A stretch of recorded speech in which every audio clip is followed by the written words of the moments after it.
Good morning, everyone. Today I'm going to show you how to do something that I think is really neat. I call these my Go Fishy wallets or keepers. They're really easy to make, and it's best if you use a fabric that doesn't fray. So I'm just going to show you a couple options that I found. This is actually made out of what they call a ripstop nylon, which is what a lot of jackets are made out of, and it's great for hiding away some of those feminine hygiene things that need to be kept dry. You take that, you clip it on a backpack, and away you go. No one knows what you have inside.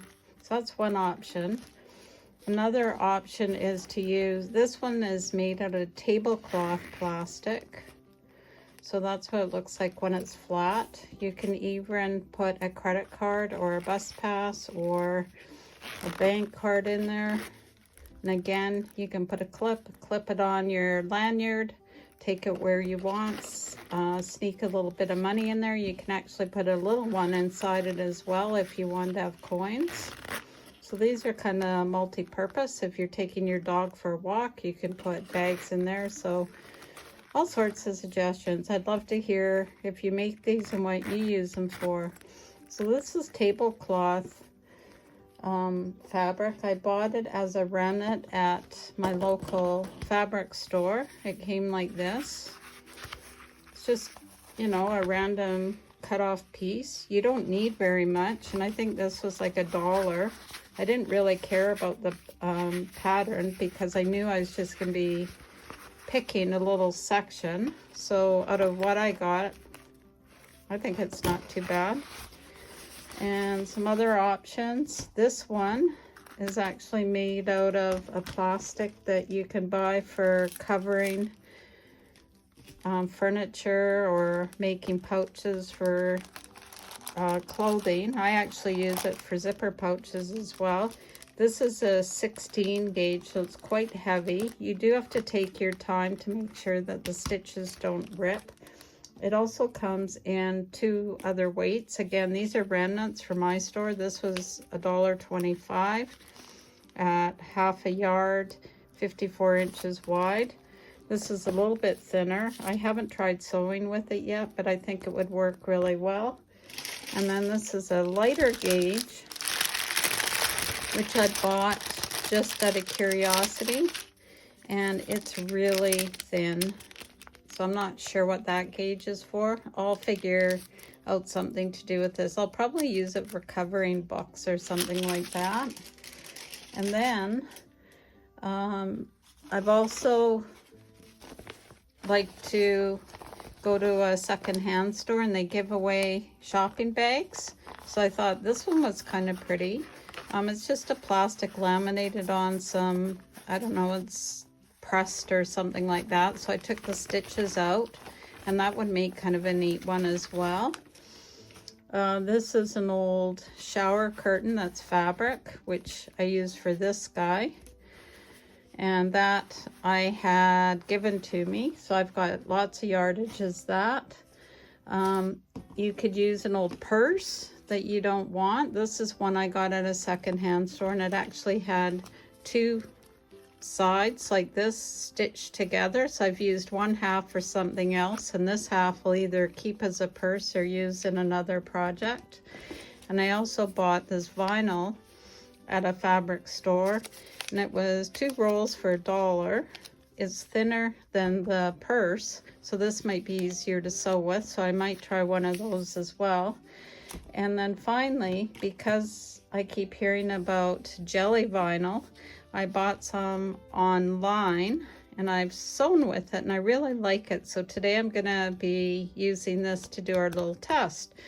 As far as size and zippers go, I tend to buy zippers by the yard. So once I start cutting them down, I put the pieces in a bag by color. So this is my white one. I have pink. I also have a multicolored one that I bought that has a bunch of different ends, and I have black. I also buy zippers by the piece, and I get these ones for 25 cents. And for this project, it works great if you get one that has 2 zipper ends, because we're only going to use 1/2 of the tape. And this means you can make 2 pouches out of 1 zipper. So again, I buy these for 25 cents. You need them to be 23 to 25 inches if you're going to make one that is any of these sizes. The smaller one, you need about an 18-inch zipper, and those are just rough numbers. So this one here is a leftover one that I used for another project, and all I do is I just clip the extra pull on the end, so I know that that one goes with this zipper. So let's see. Okay, so we've got our supplies. We will be using a zipper foot to put these in, because I find that works the best. It's going to be a very small seam. Okay, how do you get your circle on your fabric? Well, there's choices there. If you're doing something smaller, you can get a tin can and just trace around that. You can get a bowl. So again, a bowl, turn it upside down the size you want, trace it. Same thing by using a plate. So find the size you want, turn it upside down, trace it. You can get cups, so many different things in the kitchen. I was given this as a gift a few years ago, and this has different sizes, and what you do is you fold your fabric in half and then you trace the size that you want. You don't cut through this, you just use it as a template, so that works for different sizes. I also was given these rings. It's a quilter set of circles in 5 sizes, and I used the 6-inch one. I'll have to find it, it's not here right now. I've used it in the 4, the 5, and today I'll be using the 6. So let me track that down and I'll show you how I trace out my fabric. Okay, I found the template that I'm going to be using. It is the 6-inch. On this jelly vinyl, it does need to be laid flat a little bit when you're working with it, and there is a right and a wrong side. This particular product came with a small sheet to protect the outside, and the wrong side is kind of matte, so it's not shiny at all. And I tested it by drawing with a pencil, and it seems to mark okay. Because this stuff can be a little bit pricey, I want to do it as far out to the edge as I can. So I'm just going to touch. You don't have to worry about it being 100% perfect, because cutting in a circle is not that easy anyway. I will not be using my blade around this template because I'm afraid of nicking it, and I really like these templates for other things. So again, you can use a plate or whatever you want. Okay, so I've drawn the outside. I can see the line. And what I've done is I've actually taken the template with the zipper I want to use, and I've gone around, I've picked a point on it, and I've made sure that the zipper will go all the way around. Because this is one that has 2 ends on it, or 2 zipper pulls, I'm going to be able to make 2 out of these. So what you do is you unzip it, and see how there's this little plastic tab here? That stops the zipper pulls from coming off. We're actually going to have to cut that end off. And the best way is just to take, you can take a pair of scissors, or I just take my blade, but you want to make sure that you're going inside where that solid piece is right there, and try to do it as even as possible. So you just kind of rock it. If this part isn't perfect, the tape itself, just kind of rock your blade to cut that off, and there you go. Now these will come right off. And in this case, you want them to come off because we now have 2 complete sets to use. So again, take 1/2, 1 pull, clip it together, and put that away to use for a second one.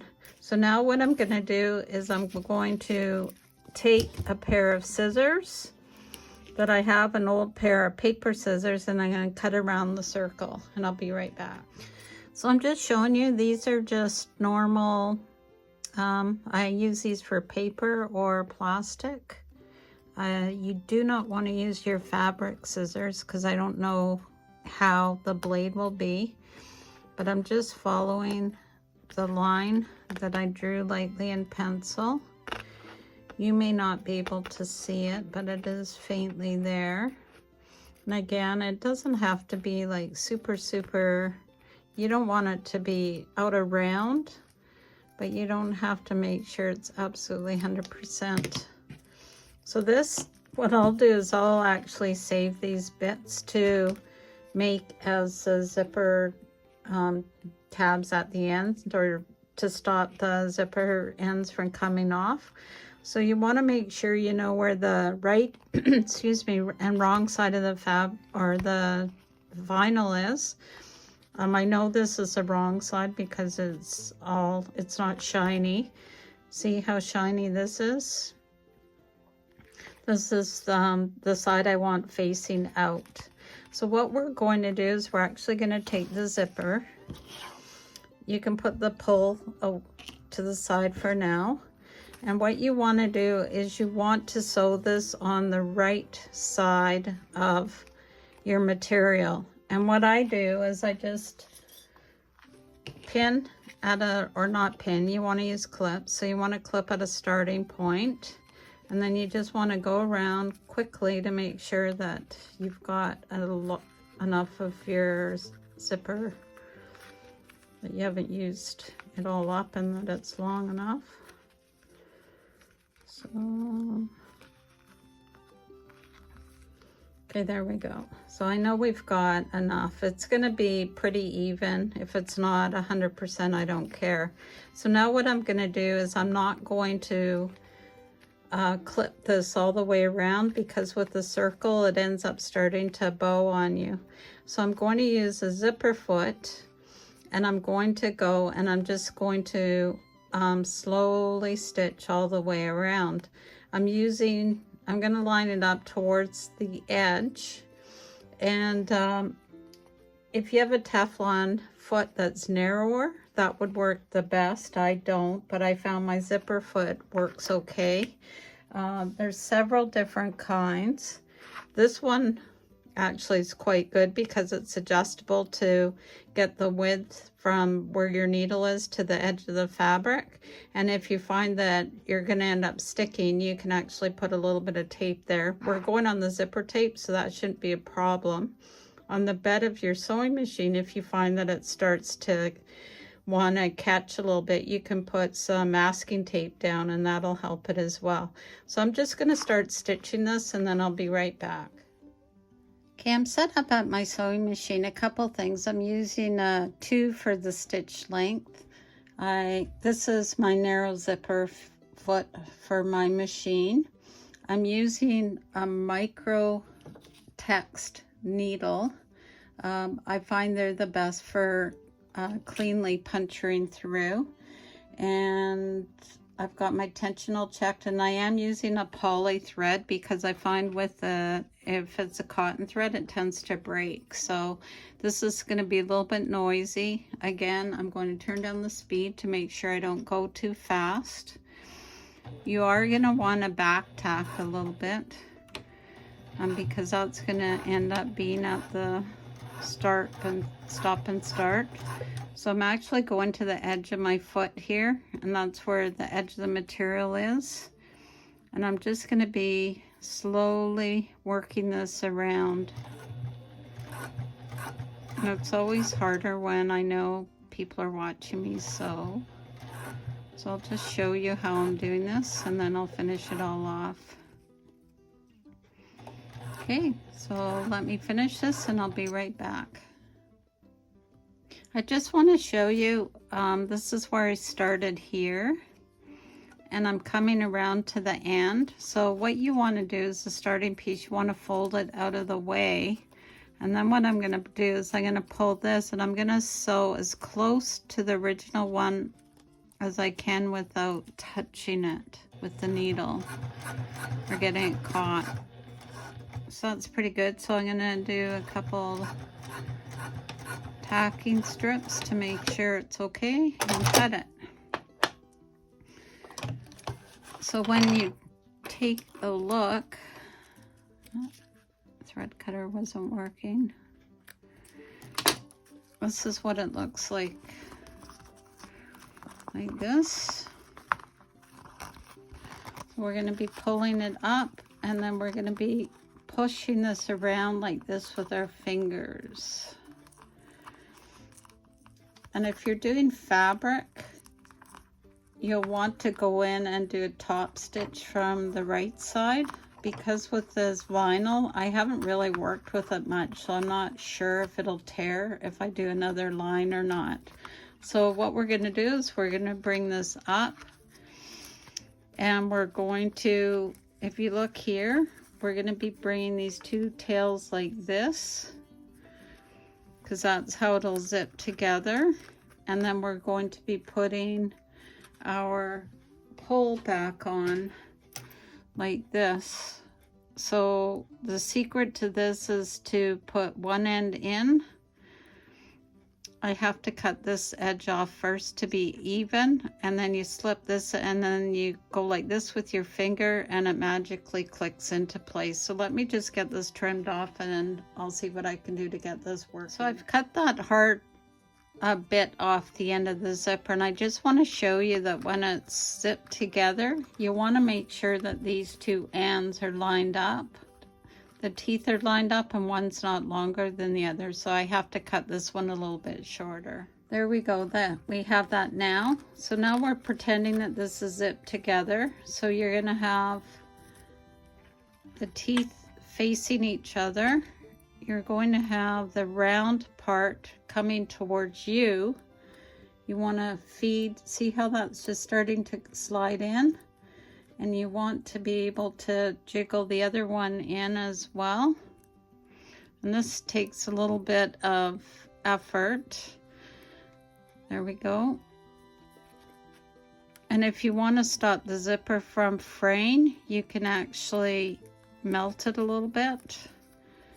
Okay, I've had too much coffee today. So let me get this on and I'll be right back. But if you clip like this, it will slide into position. Okay, with a bit of patience, I did get it in. What ended up happening is one of the teeth on this side was actually bent, so I had to cut it off. So if you gently pull these together, you can zip it closed. And again, this is fiddly the first time you do it, but it does work. And it's really hard trying to do this in front of a camera. Okay, let me work on this. I'll be right back. Okay, because I haven't used this jelly vinyl before, I found that it's a little stiffer than what I'm used to working with. So what I needed to do was to make sure that the teeth on the zipper hadn't rolled back this way to get it over this hump. So now that I've got it, I'm just kind of bending the seam towards the inside, which is kind of forcing it to have a bit of a memory. And there we go. There we go. So this, you can clip on, add a thing to clip it onto a lanyard or a backpack, whatever you want. I think it's really cute. To finish these ends off so that the zipper doesn't come off the other way, as I said, if you use a lighter, you can burn those off. Or what I do is I take a piece of, this is the salvage that came on the vinyl. And what I will do is I will actually just cut this, fold it over, and then I'm going to stitch it back and forth, and that'll act as my end so the zipper won't come out. So I'll just finish that off and I'll be right back. Okay, I finished putting this piece on the end, and what I found is because of the thickness and the material, I just did a seam here and on the other side here, and I just rounded the corners off a little bit. So all in all, I'm very happy with it. This actually seems to be smoother than using just a regular 16 gauge, because if you see here, it's kind of rippled and, you know, hard to get it to stay flat or round, and that might be just because it's a smaller size. But with this jelly vinyl, I would definitely use this again. It closes up very smoothly. I think it'll hold a lot, and I think my daughter's going to be very happy with it when I give it to her for her birthday. So please like, share, and subscribe, and I look forward to sewing with you again. Thank you.